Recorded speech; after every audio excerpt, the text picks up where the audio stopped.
Oiladagi infoqlarda ham, ya'ni oiladagi bo'ladigan rasxodlarda ham mo'tadillikni tanlash kerak ekan. Ya'ni oilasiga pishiq ham bo'lmaslik kerak ekan va isrof ham qilmaslik kerak ekan. Ba'zi birlar bugun mana savdogarlarga sharoit berilib, pul topayotgan odam ko'p-ku, to'g'rimi? Bitta savdogar ham jicha 3-4 so'm biznes qilsa, jicha pul topib qo'yapti-ku. Deganim, jicha pul topganligi hisobidan oiladagi infoq sadoqatda ham haddidan oshib ketib qoladi. O'ta darajada.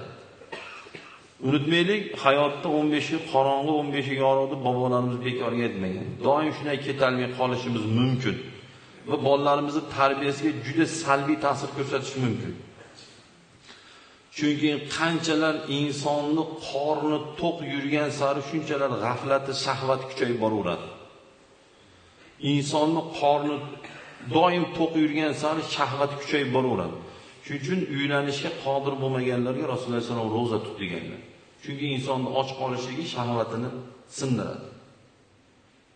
Bu to'qliqchi, to'qliqqa oxiri sho'qliq boshlanishi mumkin. Shuning uchun o'sha oiladagi ishda ham mo'tadillik kerak. Libosda ham haddidan oshmaslik kerak. Ya'ni desa, kerak bo'lsa bitta kambag'al to'y qiladigan pulga bitta kurtka olib kiyadi. Buni bo'lmaslik kerak. Buni bo'lmaslik kerak. Buni isrof qilmaslik kerak. Bitta mashinasiga 10 ming, 15 ming yaqinda bir do'stimizdan eshitib qoldim. Bitta mashinasiga 20 mingdan oshiq pul sarflab ziynatlashga. 20 ming dollarda haqida aytyapman men. Endi balki 50 ming sarflayotganlar bo'lishi mumkin deb o'ylayman-da. 20 ming dollar, deb o'ylang.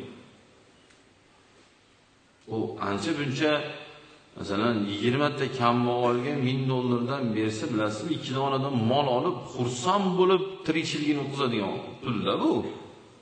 To'g'rimi? Har qancha boy bo'lib ketgan taqdiringizda ham balki bunaqalar bizning mavzuni eshitmas, balki mabodo TikTokda qulog'ingizga chalinib qolsa, oshna qancha pulingiz bo'lsa o'zingizdan ketmaydi.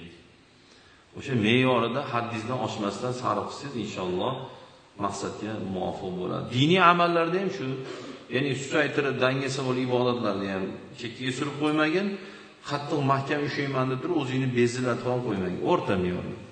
Shu farzmi, bajaring, sunnat, mustahab, chiroyli amallarni qilib yursak, inshaalloh dinimizni ko'rsatmasi shu bo'ladi.